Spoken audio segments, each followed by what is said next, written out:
खबर भोपाल से है। 30 जून को वर्तमान मुख्य सचिव का कार्यकाल समाप्त हो रहा है। मुख्य सचिव वीरा राणा का कार्यकाल समाप्त हो रहा है। बड़ी खबर, मध्य प्रदेश में नया मुख्य सचिव कौन होगा, ये चर्चा तेज हो चुकी है। वल्लभ भवन के गलियारों में चर्चाएं तेज हैं। संभावित नामों पर चर्चा की जा रही है। अनुराग जैन, मोहम्मद सुलेमान, राजेश राजौरा के नामों पर इस वक्त चर्चा हो रही है। तो ये 3 वो नाम है जो लिस्ट में सबसे आगे हैं। 1989 बैच के मध्य प्रदेश कैडर के आईएएस हैं अनुराग जैन, 1989 बैच के ही आईएएस हैं मोहम्मद सुलेमान और 1990 बैच के आईएएस हैं राजेश राजौरा।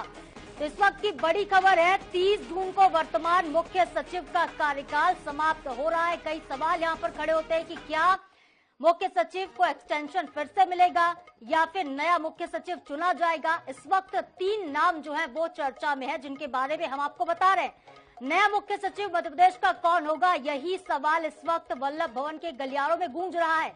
तो बड़ी खबर है, मध्य प्रदेश में एक बड़ा प्रशासनिक फेरबदल आधी रात को हुआ। 14 आईएएस अधिकारियों के तबादले कर दिए गए और इस तबादले के बाद अब बड़ा सवाल यह है कि नया मुख्य सचिव मध्य प्रदेश का कौन होगा।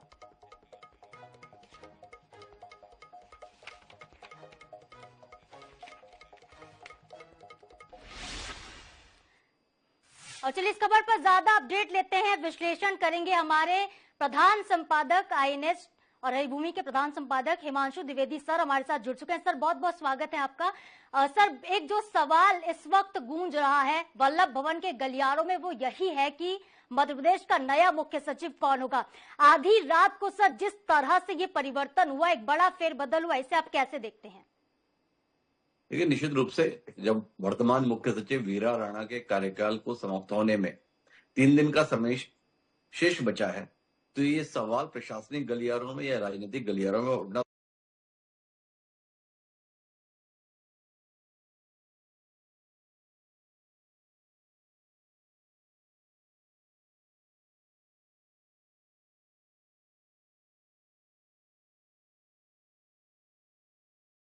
से ऐसा कोई प्रस्ताव भी दिल्ली जाने की खबर नहीं है।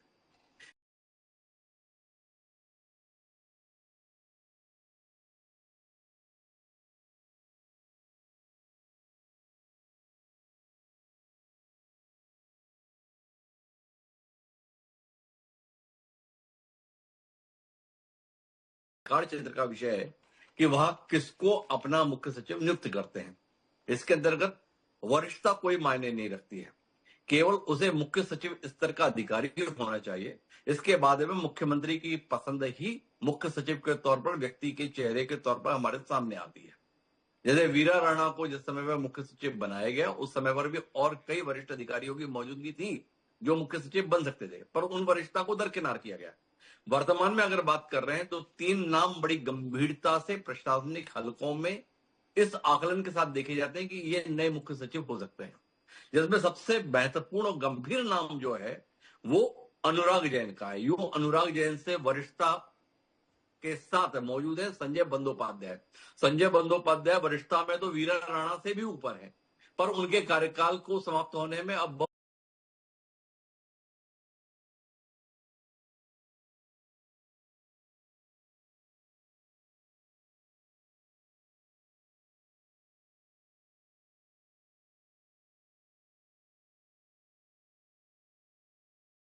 नवासी बैच के अधिकारी हैं, प्रशासनिक रूप से बहुत दक्ष अधिकारी माने जाते हैं। एक समय में शिवराज सिंह चौहान के भी वह सचिव रह चुके हैं, मुख्यमंत्री कार्यालय में पदस्थ रहे हैं। भारत सरकार में कई महत्वपूर्ण पदों पर अनुराग जैन की मौजूदगी रही है। अनुराग जैन को इकबाल सिंह बैस के रहते हुए भी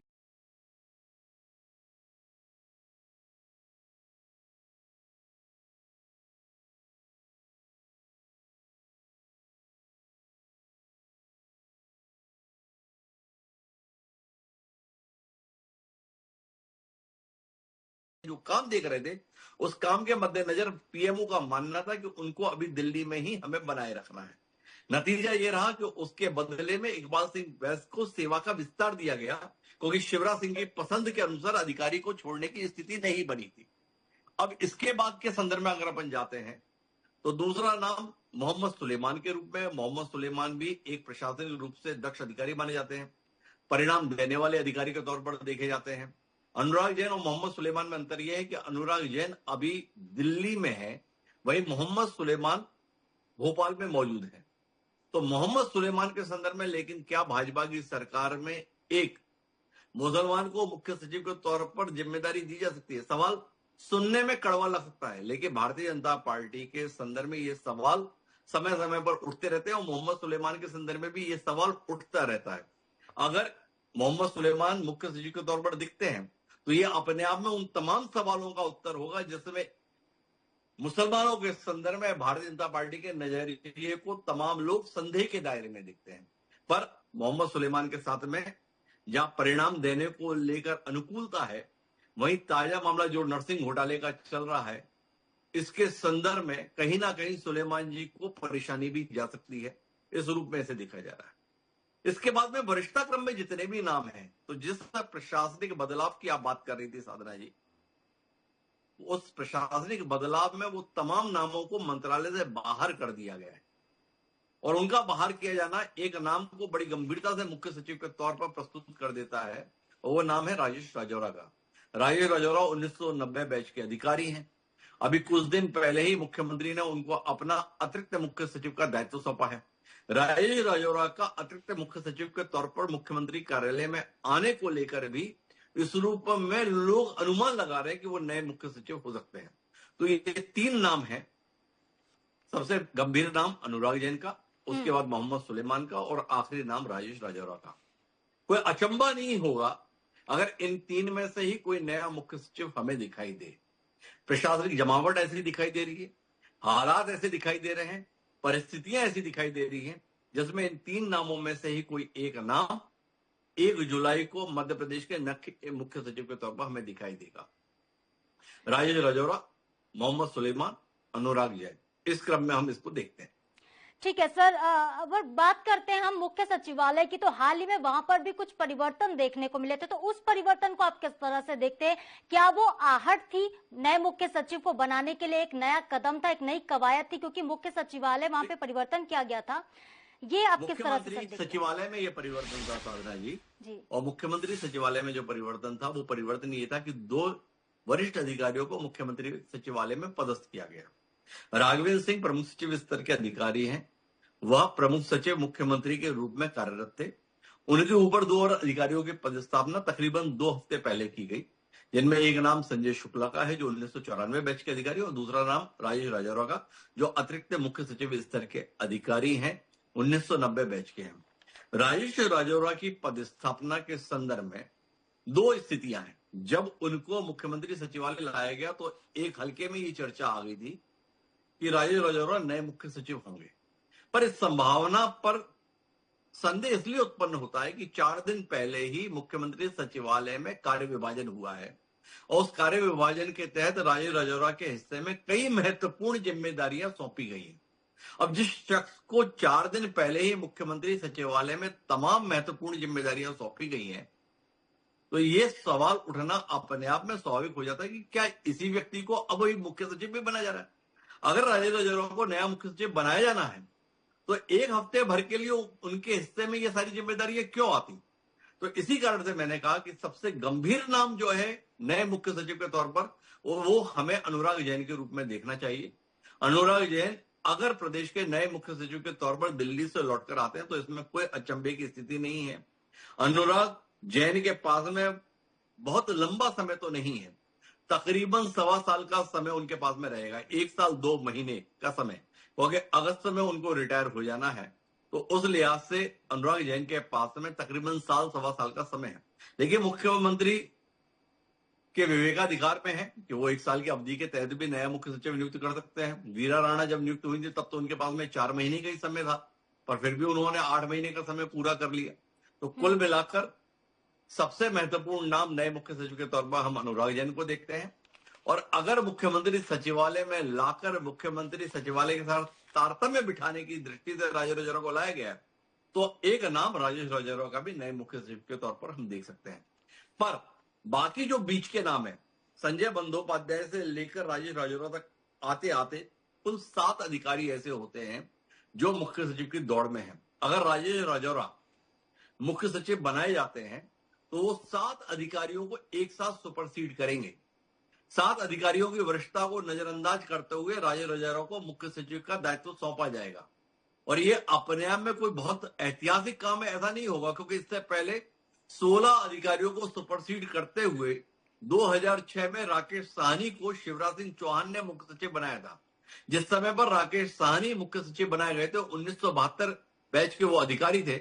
उस समय 1970 और 71 बैच के कुल 16 अधिकारियों की उनसे ऊपर मौजूदगी थी। जब विजय सिंह को हटाकर राकेश साहनी को मुख्य सचिव का दायित्व शिवराज सिंह चौहान ने सौंपा था, तो राजेश राजौरा, जिनको एक दक्ष प्रशासनिक अधिकारी माना जाता है, जिनको एक परिणाम देने वाले अधिकारी के तौर पर देखा जाता है, वो राजेश राजौरा को अगर मुख्य सचिव के तौर पर लोग देख रहे हैं तो कोई बहुत जल्दबाजी नहीं कर रहे हैं। लेकिन राजेश राजौरा ही मुख्य सचिव होंगे तो उसमें 2 कारणों से मुझे संदेह दिखाई देता है। एक तो ये कि जो प्रशासनिक फेरबदल हुआ है, उस प्रशासनिक फेरबदल में मोहम्मद सुलेमान अभी भी मंत्रालय में मौजूद है। सामान्य परिपाटी ये है साधना जी कि जब भी किसी व्यक्ति को मुख्य सचिव बनाया जाता है, उससे ऊपर के जितने भी अधिकारी होते हैं उन्हें सचिवालय से बाहर कर दिया जाता है, ताकि वरिष्ठता को लेकर कोई संघर्ष ना रहे, कोई संकट ना रहे। क्योंकि सुलेमान साहब की मौजूदगी अभी भी सचिवालय में है, इसलिए अनुराग जैन की मौजूदगी की संभावना ज्यादा दिखती है। अगर आज के इस तबादला सूची में मोहम्मद सुलेमान का नाम भी शामिल होता तो शायद हम इस नतीजे पर पहुंच जाते कि राजेश राजौरा की औपचारिकता ही रह गई है मुख्य सचिव के नाम की घोषणा के संदर्भ में। पर चूंकि मोहम्मद सुलेमान अभी भी सचिवालय में एसीएस हेल्थ के रूप में मौजूद है, इसलिए नंबर 1 पर अनुराग जैन, नंबर 2 पर मोहम्मद सुलेमान और नंबर 3 पर राजेश राजौरा। हमें इंतजार करना चाहिए मुख्यमंत्री के फैसले का नए मुख्य सचिव के तौर पर। बिल्कुल सर, जिस तरह से आप बात कर रहे थे, तो अगर बात करते हैं हम, तो पावरफुल कुछ विभाग थे जिनमें भी तबादले किए गए हैं। अपर मुख्य सचिव जो जेएन कंसोटिया जी थे, उन्हें लूप लाइन में भेज दिया गया। प्रशासन अकादमी का महानिदेशक उन्हें बना दिया गया है। उसके अलावा हम बात कर लेते हैं विनोद कुमार की, तो उन्हें अब आदिम जाति अनुसंधान विकास का संचालक बना दिया गया है। सर, उनको संस्थान में भेजा गया है। क्या इसे भी इस तरह से देखा जाए कि राजेश राजौरा जी के लिए मैदान तैयार किया जा रहा था? क्योंकि जिस तरह से आप कह रहे हैं कि मोहम्मद सुलेमान ही सिर्फ उनसे वरिष्ठता के क्रम में बचते हैं, या फिर अनुराग जैन बचते हैं। मैंने फिर कहा कि इन लोगों को अगर भेजा गया है तो उसमें कोई बहुत अचंभे की बात नहीं है। इस वरिष्ठता के बाद में सामान्य परिपाटी है। राजेश राजौरा के लिए अगर मैदान साफ किया जा रहा था तो फिर इसमें एक नाम मोहम्मद सुलेमान जी का भी होना चाहिए था। मोहम्मद सुलेमान जी का नाम इस 14 अधिकारियों की तबादला सूची में न होने से अभी भी इस संभावना से इंकार नहीं किया जा सकता कि नए मुख्य सचिव के तौर पर अनुराग जैन या मोहम्मद सुलेमान भी कंसीडर हो सकते हैं। अनुराग जैन तो दिल्ली में ही है, तो उनको तो हटाने के संदर्भ में कोई राज्य शासन को फैसला नहीं करना था। पर अगर राजेश राजौरा को आज या कल में मुख्य सचिव बनाया जाना है तो मोहम्मद सुलेमान का नाम भी इस सूची में होना चाहिए था, ये मेरी समझ कहती। तो इसलिए हम अभी भी राजेश राजौरा की नियुक्ति को खारिज नहीं कर रहे हैं, पर राजेश राजौरा ही नए मुख्य सचिव होंगे ये कहने की स्थिति में नहीं है। इसलिए 3 नामों के साथ में हम अभी दर्शकों के बीच में हैं। नए मुख्य सचिव के तौर पर अचंबा होगा अगर इन 3 से इतर कोई नया नाम हमें दिखाई देता है। नंबर 1 पे अनुराग जैन, नंबर 2 पे मोहम्मद सुलेमान और नंबर 3 पे राजेश राजौरा। हमें इंतजार करना चाहिए डॉक्टर मोहन यादव के फैसले का। ठीक है सर, आप कह रहे हैं कि 3 से इतर हमें फिलहाल इंतजार करना चाहिए। लेकिन सर, अगर फर्ज करते हैं अगर ये 3 नाम ना हो और चौंकाने वाला कोई चौथा नाम हो, तो वो कौन सा नाम हो सकता है? देखिए, ये तो बड़े अजीब सा सवाल आप साधना जी कर रही है। मैंने कहा कि फिर हमें अचंबा होगा अगर चौथा कोई भी नाम होगा। जो भी अतिरिक्त मुख्य सचिव स्तर के अधिकारी उनमें से किसी को भी मुख्यमंत्री मुख्य सचिव बना सकते हैं। कसोटिया साहब को भी बना सकते हैं, विनोद जी को भी बना सकते हैं। लेकिन जो समझ है, जो हालात बता रहे हैं, वो हालात ये बता रहे हैं कि इन 3 में से ही किसी व्यक्ति को नए मुख्य सचिव के तौर पर दिखना चाहिए। बाकी तो मुख्यमंत्री के अधिकार में है ना, वो जिसको भी चाहेंगे उसको मुख्य सचिव बना सकते हैं। उसकी पात्रता भर करनी चाहिए। तो पात्रता के स्तर पर तकरीबन 1 दर्जन नाम मौजूद है इस समय, जो अतिरिक्त मुख्य सचिव स्तर के अधिकारी हैं, जिस पर सीएम का भरोसा होगा, जिस पर सीएम को उम्मीद होगी, वो व्यक्ति मुख्य सचिव के तौर पर दिख जाएगा। ठीक है, बिल्कुल सर, बहुत बहुत शुक्रिया सर हमारे साथ जुड़ने के लिए, तमाम विश्लेषण करने के लिए आपका। तो अब एक नया फेरबदल प्रशासनिक हुआ है मध्य प्रदेश में, और अब इंतजार इस बात का है कि नया सीएस मध्य प्रदेश का कौन होगा।